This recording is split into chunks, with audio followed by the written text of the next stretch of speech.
আসলে আজকাল আর গান করতে ইচ্ছা করে না। ওরা তো বাংলা বিষয়টা পড়ে না, বাংলাটা জানে না। বিশেষ করে ইন্টারন্যাশনাল গানগুলো তারা শুনছে, কোরিয়ান গান শুনছে। আমরা নিশ্চয়ই তাদের অ্যাট্রাক্ট করতে পারছি না। আমার খুব ধারণা আর কয়েক বছরের মধ্যে বাংলার আর কিছু থাকবে না, মানে বাংলা ভাষার।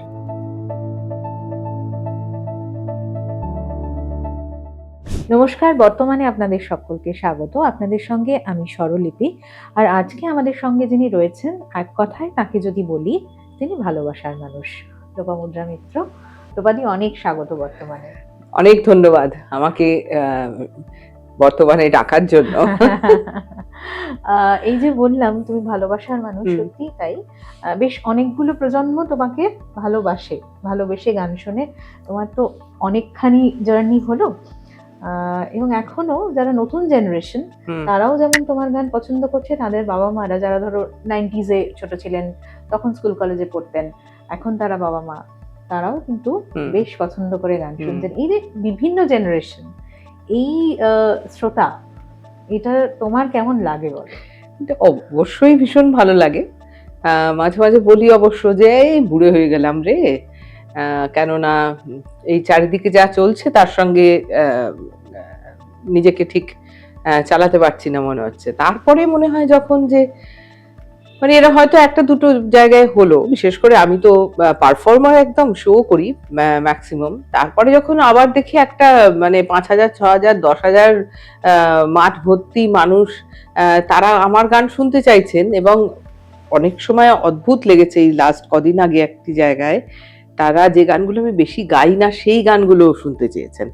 ফলে তখন আমার মানে প্রায় সিজনের লাস্টের দিকে, এই 26-এ লাস্ট শো করেছি আমি, আমার তখন একেবারে মানে মনে হলো যে না আরো গাওয়া যায়, এবং ততদিন আমি ভাবছিলাম না এটাই লাস্ট সিজন, আর পরের সিজনে গাইবো না।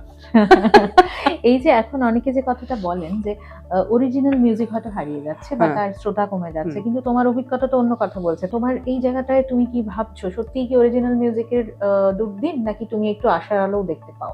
সত্যিই খুব দুর্দিনের কারণটাও আমি বুঝতে পারি কেন দুর্দিন। সেটা হচ্ছে যে আমাদের সময়টা ছিল অনেকগুলো কোম্পানি তারা একসঙ্গে কাজ করতেন। আমাদের ভাবতে হতো না যে কি করব। 6টা-8টা গান করা তো একটা ভীষণ মানে কস্টলি ব্যাপার। একটা গান করতেই প্রচন্ড কষ্ট হয়। তারপরে এই যে মুহূর্তে ভিডিওর ব্যাপারটা এসে গেছে, সেটা কি এখন তো আর গান শোনার থেকে দেখাটাও একটা সঙ্গে ফ্যাক্টর এসে গেছে। তাই করে মনে হয় যাচ্ছে তো দুর্দিন, এতে কোনো সন্দেহই নেই, কিন্তু আমার মনে হয় একটা কিছু ক্লিক করবে, আবার একটা কিছু আসবে, কারণ মানুষের এটাতেও একটা বিরক্তি জন্মাবে, কারণ মানুষ এখন খুব চট করে বিরক্তি জন্মে যাচ্ছে এবং সবকিছুই খুব অল্প সময় মনে রাখছেন, অল্প সময় করছেন, তারপর আবার এরকম একটা কিছু আসবে। তবে আমার যেটা নিজস্ব বুদ্ধি এবং বোধ যেটা বলছে, সেটা হচ্ছে আমার আবার অ্যালবামেই ফিরে আসা উচিত। মানে ওই একটা গান করলাম, এটায় কোন রকম আমার শ্রোতা যারা তারা এটা শুনতে চাইছেন না, আমাকে মন দিয়ে বসে অন্তত 6টা থেকে 8টা গান করে, তাতে আমার ব্যক্তিগত মতামত, আমারটা শুনুক না শুনুক, আমার অন্তত এই কাজটাই করা উচিত। বেশ। এই যে নতুন প্রজন্ম যাদের কথা বলছিলাম, তাদের গান শোনার অভ্যেসে বদল এসছে, হ্যাঁ, তো সেই বদলটার পজিটিভ দিক কি কি বলে তুমি মনে করো? অনেক রকম গান শুনতে পায়, অনেক রকম গান জানতে পারে, কিন্তু বিষয়টা হচ্ছে আমি বাংলার ব্যাপারেই বলবো যে ওরা তো বাংলা বিষয়টা পড়ে না, বাংলাটা জানে না।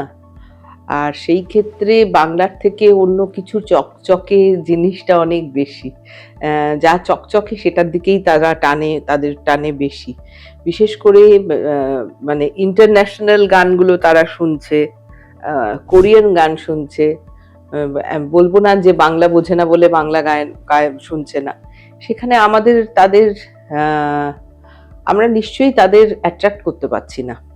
আমার খুব ধারণা আর কয়েক বছরের মধ্যে বাংলার আর কিছু থাকবে না, মানে বাংলা ভাষার। সে কি, এ তো ভারী আশঙ্কার কথা। হ্যাঁ, এটা একটা আশঙ্কা আমার লাগছে। মানে তারা বাংলা জানে না, সত্যি কথাই তুমি যেটা বলছো, তারা এক্সপোজার এখন অনেক বেশি, ন্যাশনাল ইন্টারন্যাশনাল গান তারা শুনছে। যারা গান বানাচ্ছেন বাংলা ইন্ডাস্ট্রিতে, যারা কাজ করছেন, একটা টিপিক্যাল গান হচ্ছে, ব্যান্ডের জন্য খুবই তারা ইন্টারেস্টেড, কিন্তু একটা বলতে পারো একটা গানের মধ্যে মানে যে গানটা খুব হিট করেছে সেটা হচ্ছে হুলিগানিজমের গানটা, কিন্তু সেটা তো গান নয়, ওটা একটা কথা বলার মতো করে একটা, মানে ওটাই যদি হয়ে যায়, আগে এরমই ছিল বাংলা গান, মানে বাংলা গান বলতে যেটা সমাজে ঘটছে সেই ধরনের ঘটনাগুলোকে নিয়ে বলা, সুরে বলা, সেটাই একটা ফর্ম এটা। কিন্তু বাংলা গানের এবং তার যে একটা মানে এত বড় একটা ইতিহাস রয়েছে, সেই জায়গাটা জানি না হঠাৎ করে হয়তো আবার ফিরে আসবে। আর একটা বিষয় হয়ে গেছে যে একটা যে কোনো রিয়েলিটি শোতে সে ফার্স্ট সেকেন্ড হয়ে গিয়ে যেখানেই হোক সে গাইতে শুরু করে দিচ্ছে, তার নিজস্ব কোনো গান তৈরি হচ্ছে না।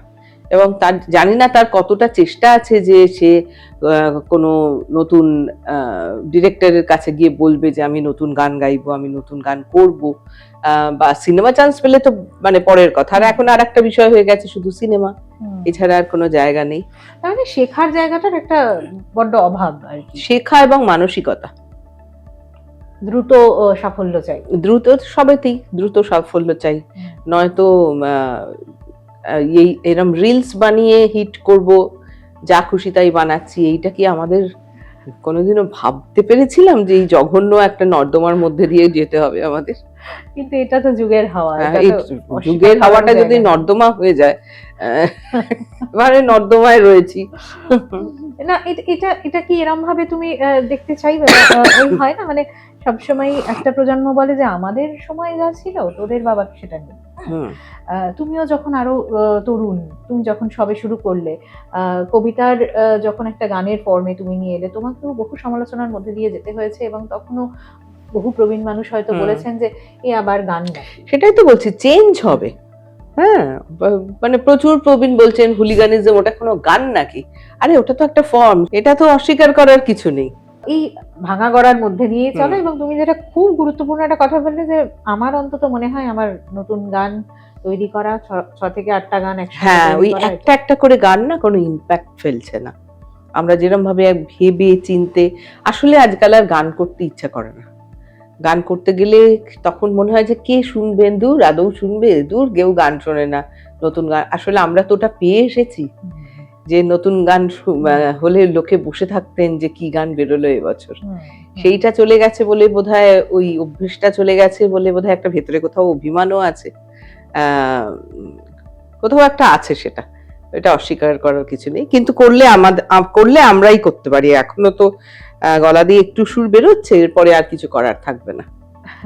নতুনদের মধ্যে তোমরা যেরকম তোমাদের সিনিয়রদের সঙ্গে তোমাদের যেরকম সম্পর্ক ছিল, তোমার জুনিয়রদের সঙ্গে তোমার কি রকম সম্পর্ক? তারা ধরো একটা কাজ করলেন, তারা তোমার ফিডব্যাক চান, জানতে চান দ্রৌপদী তুমি শুনেছো, তোমার ভালো লেগেছে? না, বরং আমি শুনে তুমি জানাও। অনেক সময় জানাই, অনেক সময় জানাই না। মানে তাদের আগ্রহ নেই যে? না, তাদের তো আগ্রহের জায়গাটা এখন হয়ে যায় যে যতটা ভিউজ বাড়লো মানেই আমার গান শুনছে। আর এটার মধ্যেও তো একটা সত্যি মিথ্যের ব্যাপার থেকে যায়। সেই কারণে এই যেমন খুব সত্যিকর কথা বলতে কি লহ গৌরাঙ্গের নাম রে গান খুব সুন্দর হয়েছে, এটা আমি আমার জুনিয়র হিসেবে আমি আমাদের জয়তীকে খুব ভালোভাবে বলেছি, কারণ ওর সঙ্গে একটা অন্যরকম রিলেশন রয়েছে, বা মানে সেই জায়গায় থাকলে বলি, আর সেরম ভালো লাগলে বলি, সত্যি কথা বলতে কি। এবার আমরা একটু ভালোবাসার কথায় আসি, যেটা বলছিলাম 14 ফেব্রুয়ারি ভ্যালেন্টাইন্স ডে বর্তমান এবং পছন আয়োজন করেছে the great biryani cook of. সেখানে লোপামুদ্রা মিত্র থাকছেন এবং আমাদের গান শোনাবেন। তো এই স্পেশাল দিন 14 তারিখ ভ্যালেন্টাইন্স ডে, এবং এরকম একটা অনুষ্ঠান বর্তমান আর পছনের আয়োজনে, বিরিয়ানি ফেস্টিভ্যাল কাইন্ড অফ। তো প্রথমে আমি বিরিয়ানি দিয়ে শুরু করি, গানের গল্প তো হবেই। তুমি বিরিয়ানি কতটা ভালোবাসো? আমি কোথায় মানে সারা ভারতবর্ষেরই বিরিয়ানি খেয়েছি, যে কোথায় কোথায় মানে খেয়েছি, মানে যেখানে গেছি সেখানকার বিরিয়ানি ট্রাই করি। সব থেকে ভালোবাসি কলকাতার বিরিয়ানি, আলু ছাড়া বিরিয়ানি আমি পছন্দই করি না। আর পছন্দ করি না বিরিয়ানি বলতে হায়দ্রাবাদ বিরিয়ানিটা আমার ভালো লাগে না। কলকাতা বিরিয়ানি ঠিকই, মানে আলু, লখনৌ বিরিয়ানিও বেশ ভালো লাগে। বাহ, তো এরকম একটা ফেস্টিভ্যাল, তোমার এই ফেস্টিভ্যালটা নিয়ে তোমার কি এক্সপেকটেশন, বা তুমি কিরকম ভাবছো যে সব এসে রান্না করবেন, তারা বিরিয়ানি রান্না করবেন, কম্পিটিশন, এবং সেখান থেকে উইনার হবেন, এই পুরো আয়োজনটা, এরকম আয়োজন তো সচরাচর হয় না। মানে আমার একটাই আবদার আর কি, যে যে বিরিয়ানিটা সব থেকে ভালো হবে সেটা যেন আমি টেস্ট করতে পারি, বা ফার্স্ট সেকেন্ড থার্ড তিনটে অল্প অল্প করে একটু টেস্ট করতে পারি যে কিরম বিরিয়ানি হচ্ছে, এই একটাই আমার আবদার রইল। একদম। আর সেদিন তো লোপাদি গান শোনাবেন আমাদের, তুমি এই দিনটাকে মাথায় রেখে কিছু ভেবেছো কি ধরনের গান? দেখো, আমার সুবিধা হচ্ছে আমার গানের মধ্যে এই খাওয়া দাওয়া, বাংলা বিরিয়ানি ইত্যাদি গুলো মোটামুটি একটা রয়েছে, ফলে সেগুলোই গাইবো। আর মানে আমার তো গানের বাইরে কিছু তো যেতে পারবো না, সুতরাং গান গাওয়া মানে একটা হই হই, এই বিরিয়ানি মানেও হই হই, গান গাওয়া মানেও হই হই। আর সেদিন এমন একটা দিন হচ্ছে ভালোবাসার দিন, আর আমার কাছে প্রত্যেকটা দিন ভালোবাসার দিন, ফলে আলাদা করে ভালোবাসার দিনটা যখন পালিত হচ্ছে হয়তো একবার বলবো যে আজকে ভালোবাসার দিন, কিন্তু ওই ওরকমই থাকবে আর কি। এই যে ভালোবাসার দিন, খুব আবার একটা জরুরি কথা, যে প্রত্যেকটা দিন ভালোবাসার দিন। ভালোবাসার সংজ্ঞা তো এক একজনের কাছে এক এক রকম, এবং এক এক বয়সে এক এক রকম, এক এক পরিস্থিতিতে এক এক রকম। তো এই আজকের লোপামুদ্রা ভালোবাসাটা কিভাবে ডিফাইন করে? এই যে ভালোবাসার দিনটাকে আদিক্ষেতার দিন হিসেবে আমি ডিফাইন করি, কারণ আমার জীবনে আদিক্ষেতাটা একদম নেই।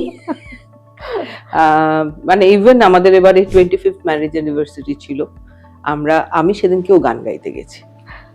আমার ওটা ভালোবাসা, মানে ওই সেলিব্রেট করবো, ওইটা আমার ঠিক পোষায় না। আমার জন্মদিন যেমন অন্যরা সেলিব্রেট করে, আমার ওটা ঠিক লাগে না। আমি ভীষণ কেজো মানুষ, আমি সব থেকে ভালোবাসি কাজ করতে, এবার সেটা যদি ভালোবাসা বলা হয় সেটা ভালোবাসা।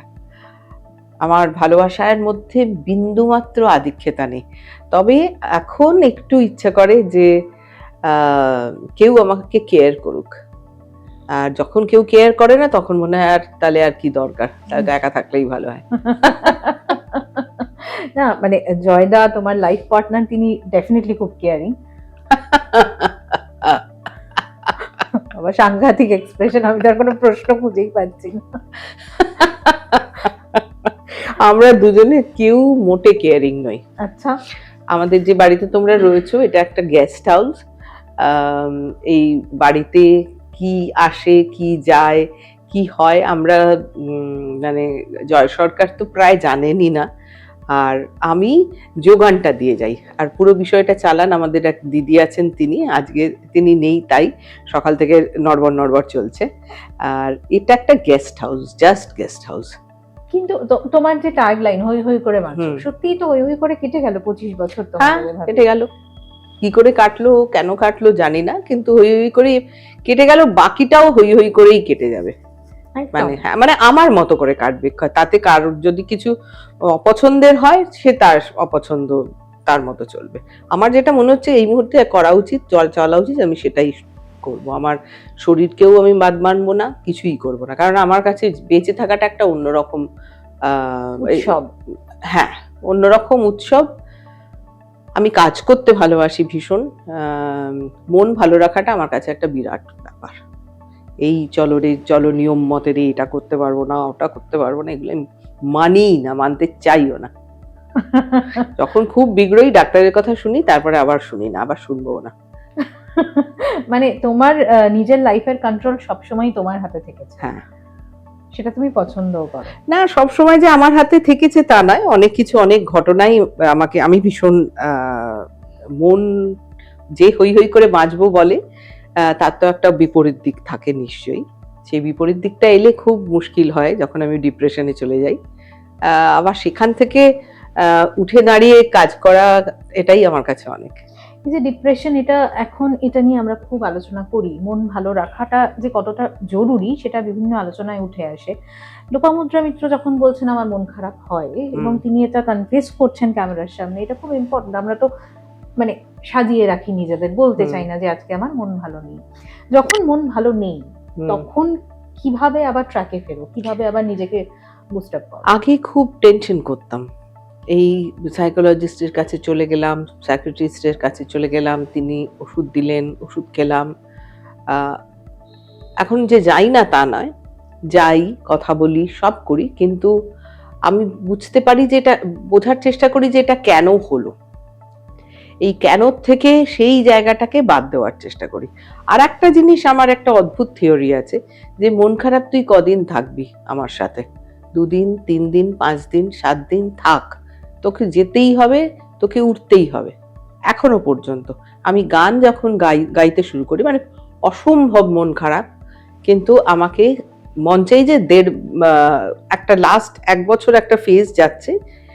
আর আমার একটা ভীষণ দোষ, আমার ধরো তোমার কোনো কিছু খারাপ লাগলো, আমি ভীষণ, মানে তুমি যদি আমার খুব ক্লোজ হও, আমি না সেটা খুব মুখের উপর বলে দিতে পারি। এরকমও হয়, ধরো তুমি আমার খুব খুব ক্ষতি করেছো, আমি তোমার ক্ষতিটা চাইছি না, মানে আমি তোমার বিরাট ক্ষতি করে দিতে পারি, আমি হয়তো ধরে তোমাকে পুলিশে ধরিয়ে দিতে পারি, কিন্তু আমি সেটা করছি না। এটা আমার একটা চাপ যে আমি একটা অন্যায় করলাম, কিন্তু আমি আবার এইটা ভাবতে পারি না যে এই মানুষটাকে তো আমি ভালোবাসি, আমি এটা করব কি করে। এটা নিয়ে কনফ্লিক্ট হয় আমার সঙ্গে, জয়ের কনফ্লিক্ট নিজের মধ্যে হয়, জয়ের সঙ্গে হয়, বা অন্য লোককে আমাকে ভুল বোঝে, ওই দেখো ও সব ভেতর ভেতর ঠিক আছে আসলে, কিন্তু আমি কেন যে তাকে কিছু করতে পারছি না, কিছু বলতে পারছি না, আমি তাকে ভালোবাসি। সে আমার, ও আমাকে আমার সঙ্গে অন্যায় করেছে, কিন্তু আমি তো কিছু করিনি। ফলে এই কিছু কিছু জায়গা নিয়ে খুব টালমাটাল করতে করতে চলে যাচ্ছে আর কি, তারপর আবার ঠিক হয়ে যায়। ওই যে 2 দিন আছিস, 4 দিন আসিস, 15 বছর কষ্ট পেয়েছি, তারপরে তো আবার দাঁড়িয়ে আছে। এবং এইসব সময় কি গান আশ্রয় হয়ে ওঠে? গান আশ্রয় ওঠে। আমার প্রথা করার কারণ একটা এটা, যে কাজ করব, রঙের মধ্যে থাকলে ভালো লাগে, বিভিন্ন জায়গায় ঘুরে বেরিয়ে কাজ করতে ভালো লাগে। আমি এত কাজ করে ফেলেছি, সেটার কারণই কিন্তু এটা। সহজ পরব করি আমি, সবকিছুর কারণ একটা ফেস্টিভ্যাল করি, তার সব কারণ কিন্তু আমি ভালো থাকবো বলে, নতুন কিছু জানবো বলে। বেশ, লোপাদি 14 তারিখ তো দেখা হচ্ছেই, আমরা আজকের আড্ডাটা শেষ করব একটু গানে গানে। তোমার যে গানটা শোনাতে ইচ্ছে করছে তেমন কিছু? আমার এমন নাক বন্ধ হয়ে আছে, যে গানই শুনবে সে গানই শাকচুন্নির মতো শুনবে তোমরা, তাতে কিছু এসে যায় না। যেহেতু খাওয়া দাওয়ার বিষয়টা রয়েছে, আমি খাওয়া দাওয়ার গানটাই গাই। বাংলায় আমার সর্ষে ইলিশ চিংড়ি কচিলাম, বাংলা পার্শে মাছকে ধুয়ে জিরের বাটায় দাও, বাংলা ভুলি কি করে বাংলা বুকের ভিতরে, বাংলা ভুলি কি করে বাংলা বুকের ভিতরে। অনেক ধন্যবাদ। ধন্যবাদ। Thank you.